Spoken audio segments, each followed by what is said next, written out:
maxing out 8 p.m. and leveling up. Skill shots, build orders, gotta gear up with legendary drops. So let's go and do the daily grind. Hey guys, and welcome to another Daily Grind podcast. Your gracious hosts, Sean Kopp and Myles Eshanique. That's me. So today we're going to be flying a little off the cuff because we don't have a huge itinerary, and based on last episode, we kind of wanted to see what the podcast would be like without any sort of rhyme or reason, with a sort of loosely based topic. We're kind of like gamers chasing cars. We wouldn't know what to do with one if we caught it. I feel like I've heard that in some iconic movie. Nope, Yeah. that was off the cuff, Yeah. as they say. Nice. Completely Nice. original. Good. That's an example of the original content you can expect to find here on the That's Daily exactly Grind. right. Set the bar So low. Myles, talk to me. What have you been playing lately? I actually just finished Forza. That's the pretentious way of saying it, I think. Forza Horizon 2. I picked it up. Is that a game that can be finished? Yeah, but it'll take a really long time. This one is more... That was kind of interesting about this game. I hadn't played the first one, but this one, actually, it's kind of like a road trip around Europe. And you start out, there's this summer-long tournament that you take place in, and you just drive around from city to city and pick up races along the way. The interesting thing about it is that it's not as progression-oriented as like Gran Turismo or the other Forzas. So that was kind of cool. The thing that was challenging about it, though, is there was, I think, like 6 cities, and in each city you had a different bracket of the race, like different classes. So it'd be like off-road, super sport, retro, super sport, and Right. there's just a ton of them. Yeah, the different classes are pretty iconic sort of way to go in these racing games, right? Yeah, but I just, you could beat it on like a baseline level, sort of. You just race all the races, and then you can, if you're a completionist, you can go back and finish every class at every city, but that was just too much of a So you're commitment. playing this on the Xbox One, of course, right? Yep. And is this the most time that you've sunk into that console? I don't think so. I played Dead Rising 3, and that was a pretty lengthy game, but I actually enjoyed getting all like the collectible sort of stuff in that game. So I spent a lot more time than just the story on that one. And let's see. There's Halo Master Chief Collection. I played through that with Grady, one of our friends. Oh, wow. You played through all the Halo series? 1 and 2 we played through because we hadn't played them in a really long time. Sure. And 2 was unbelievable. I could not begin to believe what I was seeing. I was like, really? This is... It's... Yeah, because it's all remastered, right? It's new graphics and high fidelity voiceovers and things like that. It was incredible. If you don't have it, I would pick it up. No, I do have it, and I need to go back. The thing that's been putting me off is I jumped right into multiplayer. See, and did you have issues with that? Oh, yeah, and I mean, it's notorious. Like, every podcast I've listened to, every article I've read about it have just said that the issues with it are just very, very problematic. It takes forever to get into a game. It's really spotty matchmaking. Obviously people went into the game thinking that they were getting the whole Halo 2 experience again, sort of rekindle that nostalgia, and pissed a lot of people off. So you couldn't connect and ran into all that. So that was in the very beginning, and now I jumped in just curious a couple days ago, and I just wanted to see what the situation was, and so far it seems like matchmaking is a little better, but obviously just jumping right back in. Some of the skills in the game are kind of like riding a bike, and some of them obviously are like the timing of when the weapons spawn, transferring from mainly PC playing to getting back into twin stick first person shooters. Do you have a lot of trouble with that? Doing that? Not as much when something's so ingrained in me as Halo, but you notice it in little small ways. You have this sort of picture of yourself as the Halo master. Of course, don't from we your all? history. Yeah, we do. But some of them are more true than others, obviously. some of those memories. But everyone has their shining moments, I guess. But as far as, I find myself, as I'm getting older and as I'm kind of like dipping between games here and there and trying out different things just to see what I can commit my time to, I find myself, I have a little bit of that sort of cross-platform, cross-game discombobulation. You know what I notice as I've gotten older is I don't really have any allegiance to any one console. That's such a thing of the past to me now.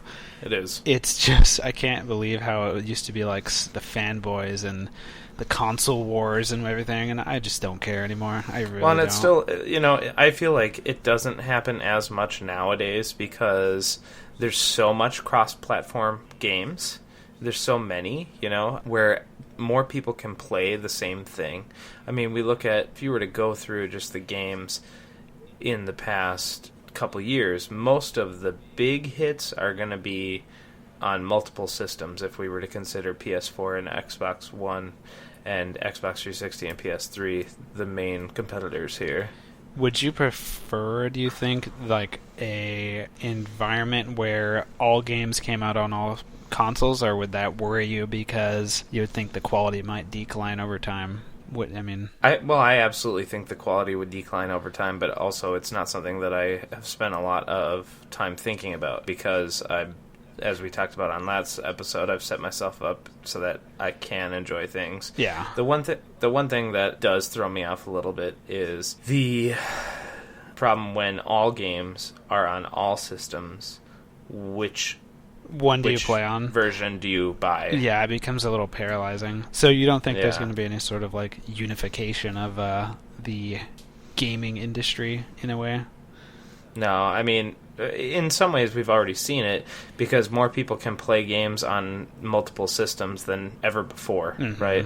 So, I mean, you have Ori and the Blind Forest, which I've been playing lately. I saw that on Steam. How do you like it? Yeah, it's pretty phenomenal. But that's an example of a game that you can play on both Xbox One and PC. I picked it up on Xbox One because I had store credit, so... We'll talk about it a little bit more, but to answer the question, I think that there's more opportunities for people to play more killer apps, I guess, than ever before. It used to be back in the day when a few games would be out on multiple systems, but it was so hard to develop for specific systems and across the board that people would just pick one. Yeah. Right? And kind of stay firmly in that camp. Right. However, I think the one thing that frustrates me nowadays is where a game will be developed specifically for a console and the PC version will be inferior. Yeah, it'll suffer quite a bit. That's been the case I've found is when I got Black Flag, Assassin's Creed Black Flag. Right. And I went to play it because the last one I played was 3 on PS3, and I liked it. I played every entry in the franchise up until that point. It's pretty impressive. No, actually, no. I'm sorry. I missed out on Revelations. Brotherhood? Revolution. So, anyway, I played that game, and I got to a point where I couldn't see what was happening on the screen. I could see the mini-map going, but that was it. And so I tried to patch it, and there was no patch. I tried to, fix the game cache, and that didn't work. And eventually I just gave up and uninstalled it because I just got stuck. And I mean, those Assassin's Creed games, they're so, they now have this, weird devoted fan base that I find very similar to the Dark Souls fan base and the Demon Souls, where, they've now committed themselves, and it's for two very different reasons, I guess, but it reminds me of the same mentality. It's man, I've just been with it for so long that, I have these skills, and they can recognize the inherent bugs in the game and work around them. Similar for Bloodborne, which I've also been dabbling in. You making any progress? Man, it's a brutal game. I'm gonna take a very concerted break on that game and kind of read up a little bit, and I'm just gonna start completely over because I'm at the point now where I think my weapons are degrading and there's nothing I can do about it, so I notice that I'm doing less damage than in the beginning of the game. It's just I'm just going to go through, I think, and I tried the whole thing of just going in and trying the game and trying to learn about it, but this is a game that you actually, I think most people coming into the genre, I guess we could call, of the beat your head against the wall genre. Yeah, exactly. You need to figure out at what angle and at what velocity you beat your head against the wall. it's like to make it hurt the less. Yeah, exactly. I was talking to another friend of ours, Ryan. He said he picked up Sonic and Sonic 2 in there's a Sega sale last weekend or weekend before then. I was thinking back to how far I'd gotten in that game, and it was only to like the jungle level, so I don't even know what zone is, but he was like, "Oh my god, that's like a quarter of the way through the game." And I was like, "Geez, the more time goes on, the more wildly of a casual I've actually become. I guess that's what I've realized." Yeah, I guess I suck at video games a little bit. Well, here's the thing, is that those older games, everyone has these different sort of memories besides for the big hits, you know? Like, everyone knows, like, the first stage in Mario, but people really know the different levels and the different tricky things that happen in Mario Brothers 2, Super Mario 3, Super Mario World? So I think that a lot of that nostalgia and memory of the games that were really hard that you work through, that you like learned all the muscle memory to get past, learned all the little tricks, like that was very much an era of desperation for games where this was the new game that you would play, and oftentimes you didn't always play it to enjoy your time, but it was more to beat the game. It was like a matter of selection, like a narrow selection. Is that what you're saying? Well, no, it wasn't a matter of narrow selection. It was an act of like, you didn't have another game to play, and you were tired of all the games you had beat and sunk 100 hours into. Right. You know? Back in, like, probably late 90s, maybe, when the local kind of mom and pop video and video game rental stores were still around, I remember, like, we would just go and look at the covers and be like, that sounds kind of cool, let's pick that up. And then you'd pick it up and you'd go home and play it, and that was that. Now, you had 5 days. Yeah, that's right. And now it's just a different ball game because there's such a broad, there's a lot of current games you could play, but then obviously there's the backlogged stuff. You have all these games available from previous generations on the Steam, like the Sonic games. Mm-hmm. It's kind of interesting. But would you ever go revisit some game that was heralded as one of the greats, or could you be bothered? I'm kind of getting to that point where I really need to be selective about the games that I play. I do have in the corner of my room an old TV that does the. I saw. I saw it. I posted. So I have that TV, and I have my N64, my GameCube, a PS1, and a PS2. Oh my! So that's pretty much as far back as I'm gonna go when I can like land a few of those whales. I got Wind Waker on the GameCube for $10. Hey, it's pretty good. Which was a pretty good score, and so I'll jump on that every now and then. But I don't think maybe when my kids get a little older, if they have an interest in games, I'll hunt down a Genesis and say, okay, we're gonna play through this. Just can't do it right now as an adult. Mm-hmm. There's too much that I'm interested in, that I feel like that era has already been passed. Yeah, I'd say so. That's kind of where I'm at.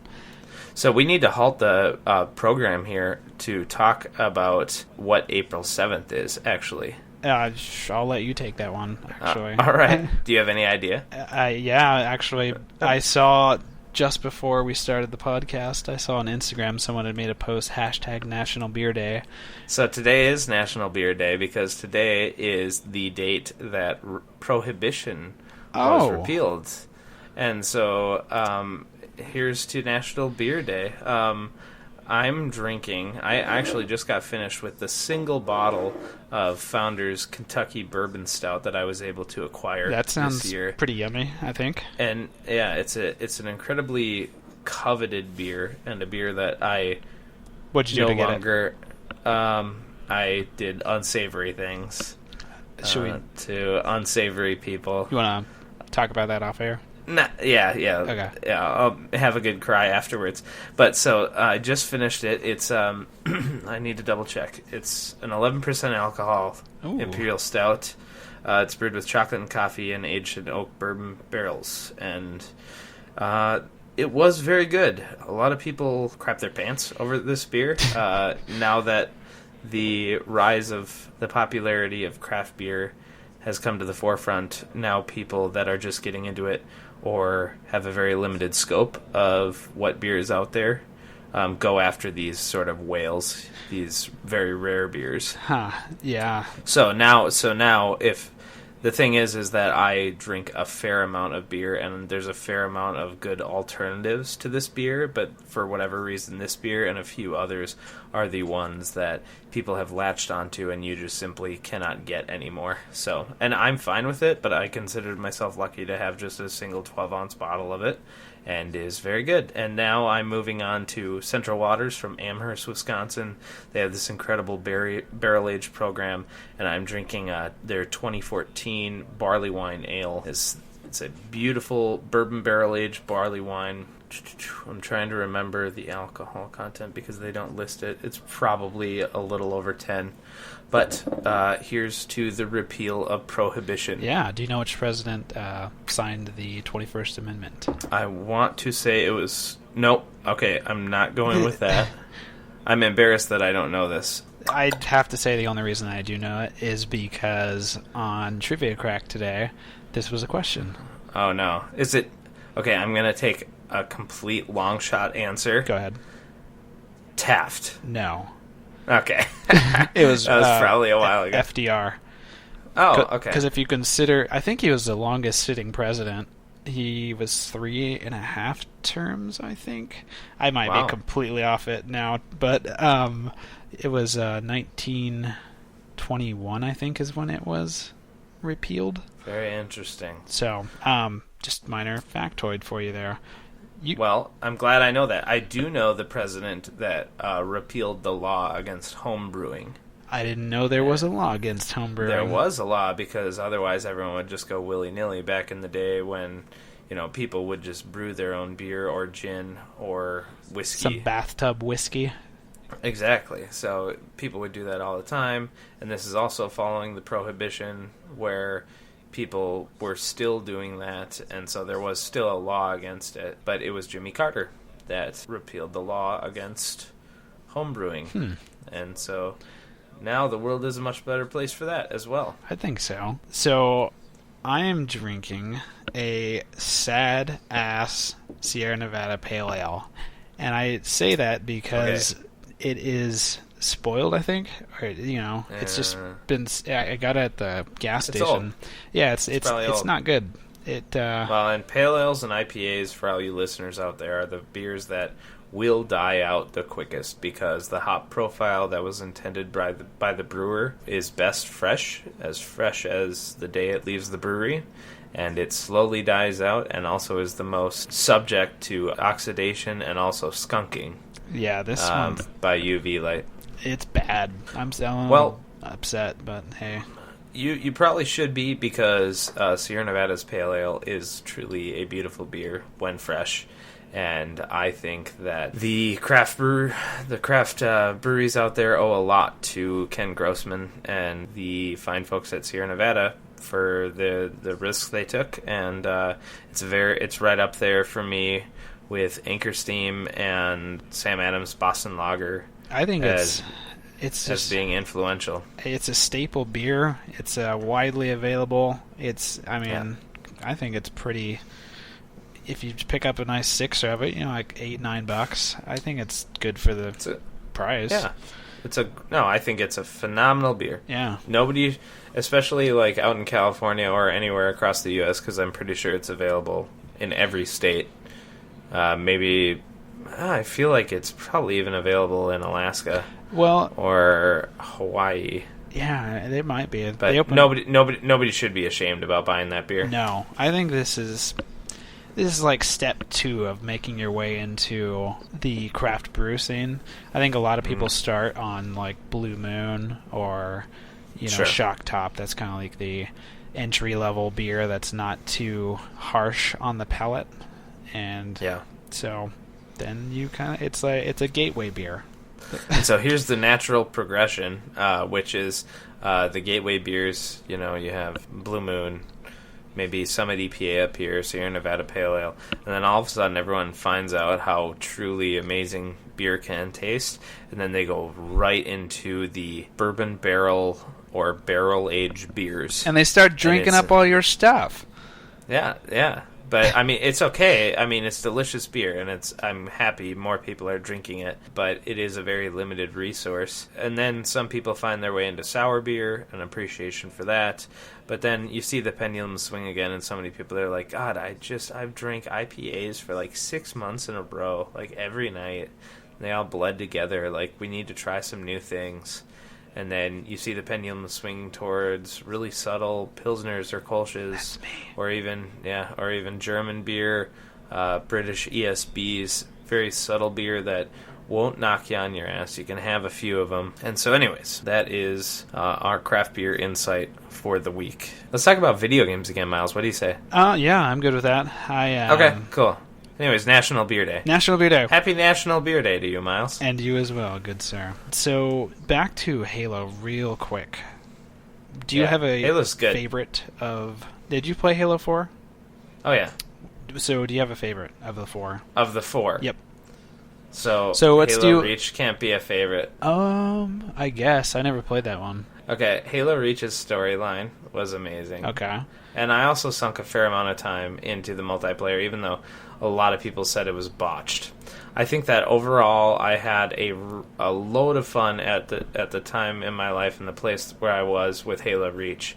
But I gotta say that top one, bar none, is Halo 2, which makes me super excited about getting back into the game and trying it out. But I will say that most of my nostalgia was for the multiplayer in Halo 2 because Xbox Live had just come into its heyday, and Halo 2 was essentially the harbinger for what would become the Xbox Live PSN service, and it was a pretty phenomenal thing. I do have the belt of, in the first week that Halo 2 was out, I was in the top 100 in Rumble matches in the world. Nice. Yeah, and then... Were you in college at that time? I was working, actually, a job in between college stints. And, in between college stints. I like it. Yeah, because I didn't go to college for about a year, so I was working and playing Halo 2 and spending time with my girlfriend and her family. And so I played the hell out of Halo 2, and I was pretty good at Halo 1. And I just got into Rumble, I think it was like free-for-all, 6-man, and I was in the top 100 ranked in the world. And then the second week of it being out, everyone got really good. From grace. Yeah, there was no grace to begin with, but that was my very brief spotlight. You just had like a grace by default. Yeah, because you could actually look up your username on the Halo or on Bungie.net. That's kind of forward thinking for its time. Oh yeah, for sure. And so you could look up your username and you could look up top 100 or whatever. And I think I got up to 85. I think it was somewhere in the 80s. 85 or 82 or something like that. Well, I can firmly say I've never been on a leaderboard like that from what I know. I guess Chris had told me that I had been like one of 50 people to break 100,000 damage in a Heroes of the Storm game while it was in alpha, something like that. So that was kind of cool, I guess. I never verified that, but I just said, oh, that's cool. I'm going to pat myself on the back now. That's a little bit of... He's like drooling. He's like, wait, oh my god. And you're like... Well, especially this is Chris. He knows about the Warcraft numbers scene, right? Yep. It's like I would do a run with him. He's like, I'm going to see if I can hit 150k damage on this guy. Like, okay. I don't know. Just go ahead, but, Chris. Yeah. You do your thing. Just be awesome, man. But, yeah, well, that's pretty exciting. Yeah. It's definitely some of your MOBA background speaking there. Speaking of MOBAs, I'm back into League of Legends. Yeah. Well, you talked about that a little bit last podcast with the Renekton winning spree. How is that winning spree going? Well, spree or I streak? did What do you like to say? It's a winning streak. Okay. Winning streak and a killing spree. Right. But I got into Silver 2. I got promoted, Hey. which is pretty cool. I'm going to try and shoot very loosely for gold again this season, just to kind of see if I can do it, but I won't have the gusto that I did last time that I went for it. So this will be... What season is it now? So we're in Season 5. Okay. Yeah, the game's been out for a while, and... How many other golds have you gotten before? I've gotten gold one season. One season. Which one was Season that? 3. What was the skin? I forget. Do you remember? It was the Victorious Elise skin. I think I got it that Season 2 then. I think so, because you actually had gotten into it because we were both kind of trying to get it around the same time, but our work schedules were a little off, so we weren't actually going for it, like playing the same games. Yeah. And so you had Austin basically smurf you into gold. Pretty much. Do you remember Zach, that? Yeah. And then I was just basically soloing it. Yeah, you I had... was like, I'm gonna effing do this. You had a challenging time. I did. Those were dark times. I remember when I hit Those gold, were dark times, I yeah. almost like started like tearing up. It was like ridiculous. I was so just relieved to have gotten there. I was just like, I've been on the precipice of it so many times. I've been in Silver 1, and just right. I remember I had gotten a promo series to get into Silver 1, I think 7 times, and lost 7 times. Oh. And it was just so... That's extremely demoralizing. I was just so done. And I think that after I got to gold, that was kind of the beginning of the end of League of Legends for me. Just because, like, I'm just kind of done. Like, yeah, you put your stamp in it. Gold's not even... I mean, what... No, I mean, it's something, right? Especially, like, for me, if I get gold, like, I've told other people that I'm a gold player a few times when they're like, oh, I play League too. And they're like, oh my god, you're gold? So I think there's something to be said about it. Obviously, we're not killing it at gold 2 and plat like a few of our cronies. But... yeah, who shall go unnamed, lest their egos go unbounded. Lest their egos be stroked. Yeah, I don't know. It was a good goal for me, and then once I reached it, I just kind of checked out because it had drained me so much. I would come home from work, and I would just dedicate my evenings to grinding out, the road to gold. This leads me to kind of something I wanted to talk about tonight, especially just considering League of Legends and also thinking about some other games that I might want to play in the upcoming weeks. What I kind of wanted to talk about this week is sort of making your gaming hours count, right? Yeah, well... I talked about that last week as well, about how I look at things very much from... As a value proposition. Yeah, kind of just like very pragmatic in the way I spend my time and my money, just my energy as a whole. Yeah, let's dive right into this. Let's dive in.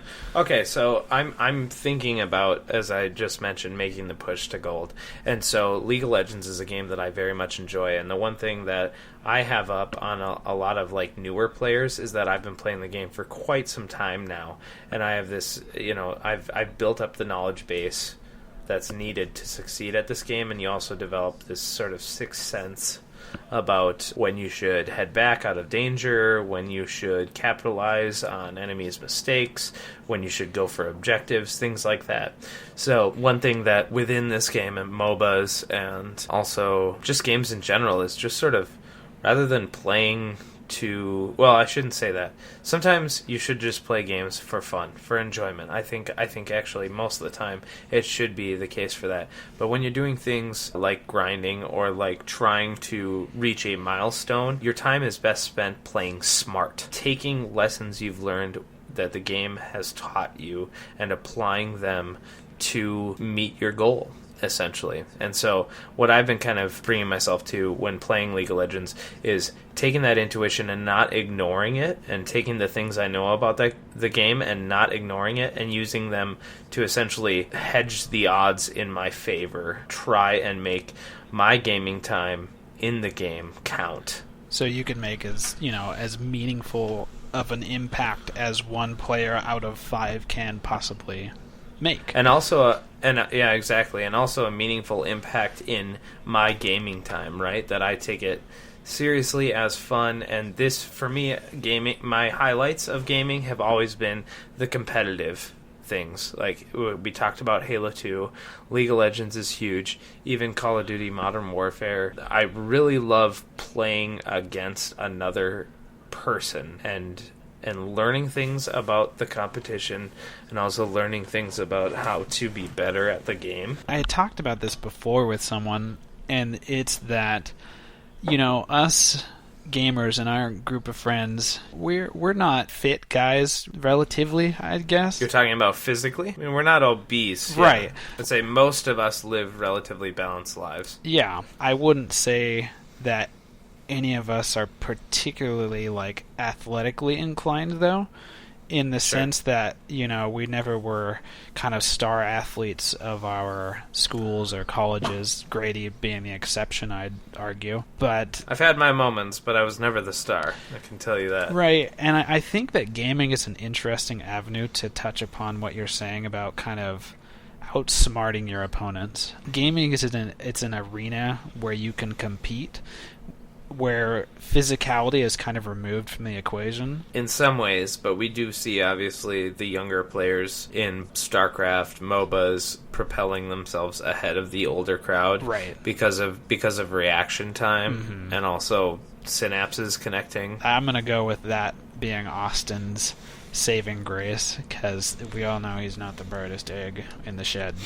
Just kidding. So I think gaming is interesting in that sense, because you can have a team environment where you compete, and it's not really, you're not governed by your physical body, and I think that's kind of, I don't know, I think it's a great avenue for people to satisfy that competitive urge that I think we're all inherently kind of born with. So I've enjoyed getting into multiplayer games ever since college, when I finally got an internet connection that was reliable and I could actually compete, on a somewhat, kind of level playing field. I think it's what you're saying about outsmarting your opponents, and you learn the game mechanics or your character's mechanics. Right. But everyone finds something rewarding about games, so I think we need to talk about maybe what we find to be the best ways to capitalize on our gaming time. So for me, because I like competitive gaming, Heroes of the Storm, League of Legends, I like competitive board games, I think there needs to be an application of what you've learned in the game to find enjoyment out of it. So that's, for me, one thing that I think that gamers nowadays, especially with the slew of games that are out there, if you want to be good at something and you want to be good at something competitively, whether it be an FPS or a real-time strategy or a MOBA, there's a definite learning curve and a time investment where you get your butt kicked. And that can be discouraging for some players, absolutely. As our time becomes more valuable, we're like, do I really want to invest time into something where I feel like I am the loser all the time? And in some cases, I'm getting socially ridiculed. I have been thinking about this lately, and I talked to Chris a little bit about this. So when we started hanging out, Chris and Grady and Ryan, we started playing Mario Kart 8, because that came out around the time we first met, and then board games, obviously, and then Super Smash Brothers. And what I've come to kind of realize lately is that those three, Chris and Grady probably more so, are on such a higher level than me at Mario Kart and Super Smash Brothers specifically, that I can spend a whole night playing both of those games, and I don't win. I don't win, I win maybe 5% of the time, I think. Yeah, it's tough. And so what I've found lately is I'm just kind of dejected, I just don't even feel like playing anymore. And so it got to one point, we were hanging out last time, where I just said, they were like, oh, well, play Smash again? I was like, no, you guys play. And I just watched them play, because that was more enjoyable to me than sitting there and just getting my ass handed to me over and over and over again. But also, it's at the point too where even on that minor scale, where you could play for a weekend, you could play that game straight, talk to them about what they're doing, talk to them about strategies or little moves or combos or something like that, and put them into practice and be a better player. But again, with that sort of value proposition of how much time do I want to sink in this versus how much enjoyment am I getting out of it, I find myself more and more watching games on Twitch and sort of watching high-level play in different games without desiring to learn how to be better at one specific game, just out of pleasure of watching someone be good at a game. Mm-hmm. And sort of having that little amazement, without trying to learn it. That's exactly right, and that's kind of where I'm at in that realm that I'm talking about with Super Smash Brothers and Mario Kart.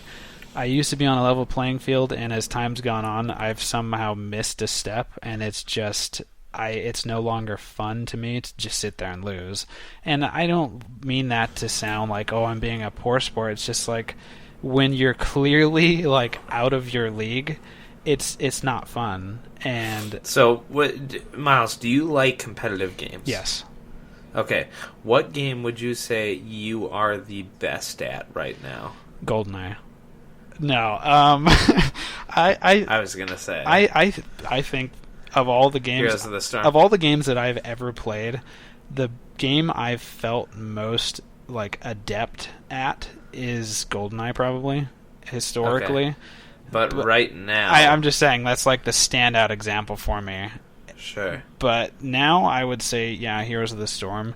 I tried to get back into League of Legends, and it was just so utterly overwhelming as compared to Heroes of the Storm. Well, Heroes of the Storm is they call LOL Dota for babies, but Heroes of the Storm is very much like MOBA for babies.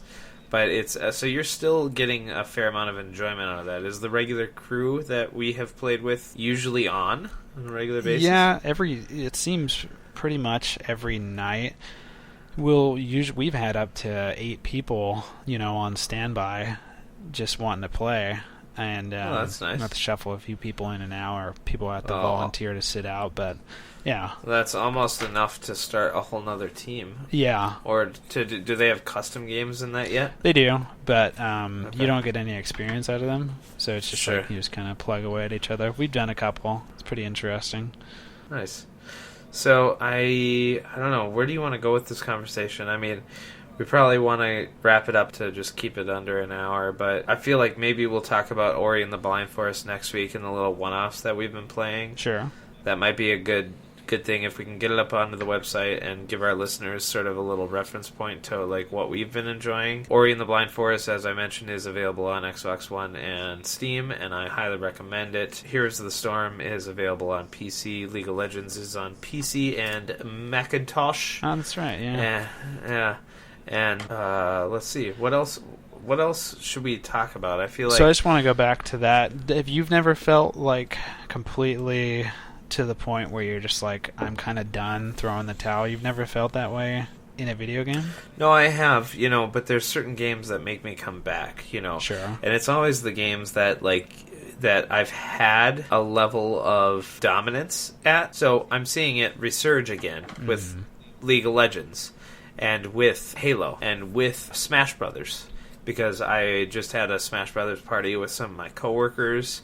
We had it was Cigars and Smash. Oh, was the nice. theme. Yeah, so we had cigars and we played Smash Brothers and we had some good conversation.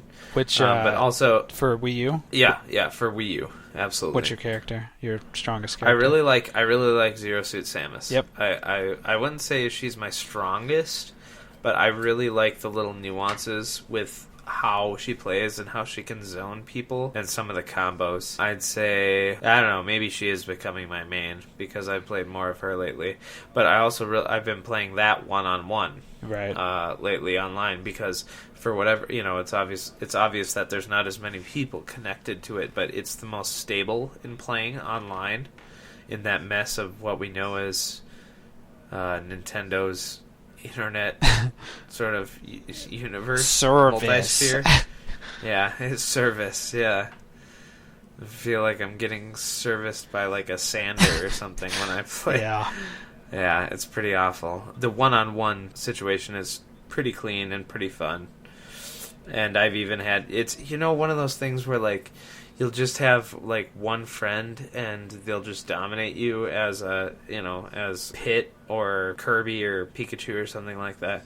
And they'll just dominate you again and again, and you'll just beat your head against the wall playing against them, trying to pick up on what their tells are. Right. And their little nuances to how they play and what they like to do to try and figure out a way how to beat them.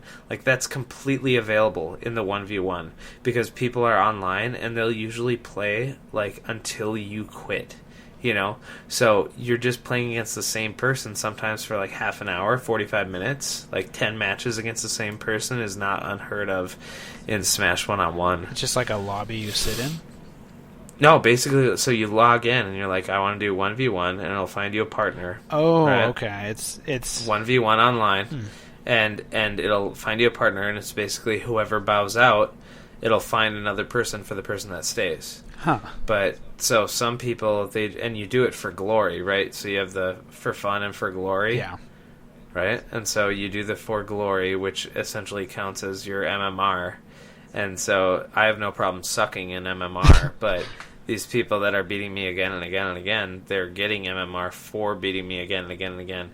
But I like that, just sort of like that vendetta against one person, that competitive nature again. And I'm just like, yeah, let's just play. Like I needed to like put it on hold so I could go to work on time, But I would have kept playing for another 45 minutes against the same person. And I feel like that's very reminiscent of that competitive nostalgia that I've had. That's interesting to me. Like, I guess I'm a different kind of gamer in the competitive sense. Yeah. I do not like individual competition in general. I like team-based competition. Okay. With the exception of like tennis or racquetball or badminton or something in real life. Okay. With the exception of that, like I do not like one-on-one competition. It's just too much pressure, I guess. You like the collaboration. Yeah, that's exactly aspect. right. Yeah. Okay. So that obviously lends you towards MOBAs with friends. I'd really like to get you back into League of Legends and to just give you like a quick little rundown of things. But again, League of Legends is moving at such a fast pace, and there's just like so many like little tweaks, and like there's just so much weird stuff. Like apparently Nautilus is really, really good now. There's so much weird things going on. Like the things that you just know over the course of 2 seasons just like change a little bit. The thing that like I struggle with... Graves is back in play. Graves is back. Oh, man. Graves used to be laughably just overpowered. Just horrible. I love that guy. He was just such a joker when the Soraka Graves bot lane. It was just like, oh my god. Yeah. But the thing that I struggle with in that game now is that when I come home from work, mainly, I don't want to be tasked with thinking so much about a game. And in League of Legends, you gotta pick your summoner spells, you gotta buy your starting items, your ward, you have to go place and masteries. That's right. Those usually are a little bit more static, but like game to game, depending on who you're playing, you gotta buy your items, you gotta buy your ward, go place the ward, focus on the last hitting, keep timer of the dragons, and then the thing that kills me so much is that when you kill the enemy team, you have to press tab to see who's dead, how long they're dead for, and everything else. In Heroes of the Storm, all of that information is so readily available to you. You're saying the UI is a little better in Heroes of the Storm. Oh, absolutely. And quality of life stuff. Yep. I mean, the one thing that I like, though, is, like, even if you were to come back to League of Legends, like, if anyone were to come back at a certain amount of time, even with the improvements that Heroes of the Storm has made as far as quality of life stuff, because there are all these little sort of technicalities and little things to learn in the game, it feels like an endless amount of things you can get better at. You know what I'm saying? Like, that's what I found in Heroes of the Storm, actually, was, like, I just play, like, a really, really solid game, and I'm like, okay, so what could I have done better? No, it mostly feels, like, about the team fights and that collaboration and things like that. Obviously, there's you know, if we were to talk about the number of choices you can make in a MOBA, it's ridiculous. Yeah. But and how you could have acted differently. But I love the little nuances in League of Legends that are like, okay, I placed the ward there and I didn't die because of it. Like, I made the choice to just step away from lane for a moment, and I didn't die because I had vision on that spot. And also things like, okay, I recognize at this point in the game, one person is going to be the bigger carry and the person that's going to do the most damage. And then later on in the game, I recognize that, for example, like the Jinx is going to do the most damage. They're AD carry, and so I'm going to jump on them. Mm-hmm. It's a little like application of knowledge to prevail over competition that excites me, and that little like sort of osmosis of knowledge and then the application that leads to success that really gets me going. Yeah, I could see that, because like there are definitely a lot of like the power curve of any one champion in League of Legends is so much more dynamic than, you know, that of than Heroes. Yeah. But the thing I struggle with again is that there are so many easy, quick changes, just like quality of life, that League of Legends could make, that would make it seem by comparison so much more accessible. But right. It's just, but they're too far entrenched, right, to like change anything like that, you know. So that's the part that I think is going to be a big roadblock to ever returning to League of Legends, is just because it's so vastly overwhelming. It's like sensory overload, and I've gotten used to just like I like I said, I just don't want to think that hard when I come home from work. I don't know, and maybe it's differing, it's like a shifting value, I guess. But so if we were to think of like the most mind-numbing thing that you could play when you got home from work, like let's say I'd say Minecraft, probably. That's pretty good, but also there's that level of creativity. Let's say like Gears of War campaign. Yeah. Or something like that. Like, let's see. Most mindless. I think Forza is pretty mindless, honestly. Yeah, the driving, sure. Yeah. So, why aren't you playing the most mind-numbing thing where you don't make a lot of hard decisions versus something where you do need to be coordinated and talking to people? I think there's a social aspect too. I think coming home from work and jumping on Skype or Mumble it's nice to kind of talk to people, and obviously the conversation is rather cursory because you are in game and you're ultimately trying to focus on what's happening in game. But just that communal sort of feel and socializing with your peer group and your age group, rather than when you're in the workplace and you might have people your age and you might not, but when you come home and you kind of tie into people your age and of similar interest, and I think that to me, I don't know, it's invigorating. Yeah, it's rejuvenating. I'd say so. Rejuvenating. Rejuvenatizing. Yeah, sure. I like it. Let's coin it. Right. So that's kind of my take on it. And then the other thing that was kind of funny from the League of Legends standpoint, when we tried to play League of Legends on Extra Life, I was just done for at like, I don't know, 8 o'clock that night, because it was so taxing to be just playing all those games throughout the duration of the event, and I was just like, oh my god, I was not aware of like the fatigue that sets in after playing this game. Yeah. So, I'm a baby, I'm sorry. I'd say that's true. No, yeah, but I mean, that's kind of what we're talking about, and we'll continue to talk about in sort of in broad terms of, the games that you choose to play. For me right now, kind of examine that sort of competitive nature. I get a lot of reward out of that stuff, and I did get a lot of reward out of, Heroes of the Storm with some amazing Twitch. Oh god, I'm already going to forget his name. Fatty that sucks people in. Stitches? Stitches, the amazing Stitches plays Yeah. coming out of Zeratul bubble, Uh-huh. things like that. It's very rewarding. But I also feel like if I'm playing ranked solo, or if I'm playing a solo game where I'm just like out to win it, I can feel like I can carry a little harder In League of Legends. Yeah, I would because absolutely I'm not argue as that. reliant. I would say on that's the other case. team. I mean, that's what happens with the balance of the game, right? Because they're balancing the game to make everyone on the same field, but then the people that are making poor decisions are also just as influential Yep. to the game as the people that are making really good decisions all the time. Yeah, Heroes is such a different balance overall. It's very much team and objective based. And League of Yeah. Legends, like, individuals can shine in that game, like, They really can. big time. And that's the thing that's always attracted me, I guess. Is like, even though I've never been the one to like shine like just like crazy, I've had those little fleeting moments. Yeah, Yeah. yeah. Like, I'm not like the demigod that Austin or Zach God, are, those two but are yeah, actually amazing. it's unreal.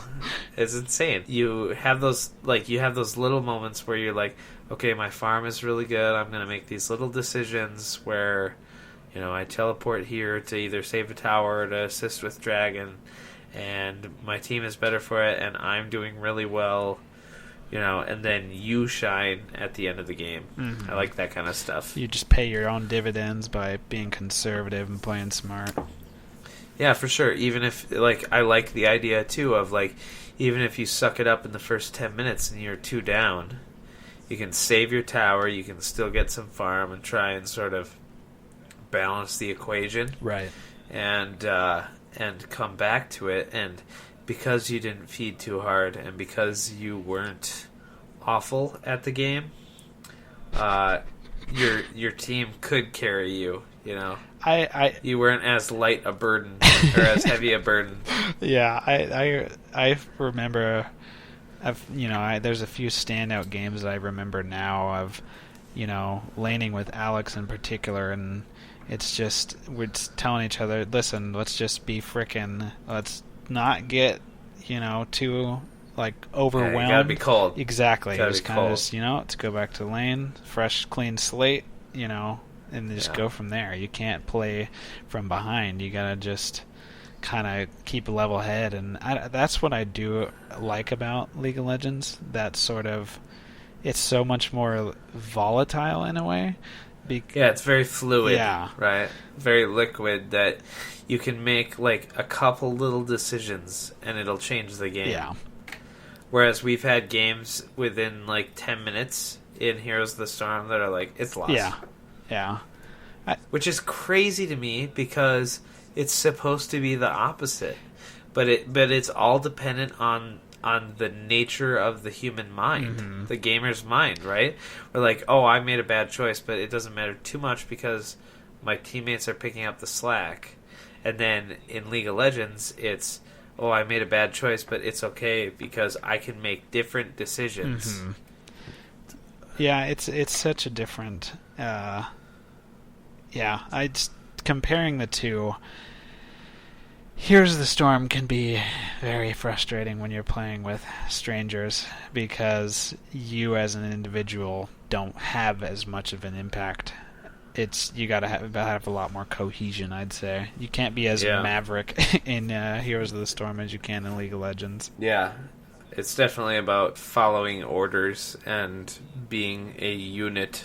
It's a lot more about order of operations, and League of Legends is... But it's funny, like, as we're talking about this, like, I realize there's more bleed over in what we're saying about the two games than what we, like, how we're differentiating them. But this is a whole nother podcast, I think, is about MOBA MOBAs dissection. MOBA dissection. Because I think that all of our friends that might, individually listen to this podcast... what are you talking about individually? They're coming in droves, man. Yeah, okay. I don't know how you're keeping the server up, honestly. Yeah, I don't know. Or the website, rather. It's hosted by some demigod. Yeah. But so we've hit the ending point of the daily grind. What level are we on now? We're on level 2. There you go. We're level 2. I was like, he's got to get this. Level 2. It's actually pretty awesome. That would be a great... We're going to start doing that from now. Yeah, instead of episodes, we're having levels. You've reached level 2 with us at the Daily Grind. Yep. Episode 2. And very happy that you listened to it and endured our fleeting conversation. Yeah, I would say so. Yeah. While we try and stay on topic, we're bad at grinding, ironically. We're bad at grinding away on one topic. We're really bad. Yeah. But again, it's the Daily Grind. We learn a little bit more every day. There you go. Yeah. Bringing the segue around. Anyway, we're very grateful that you, the listener, have stuck with us this long, and we hope that we've been entertaining, and you can join us next time on the Daily Grind. And I hope you had a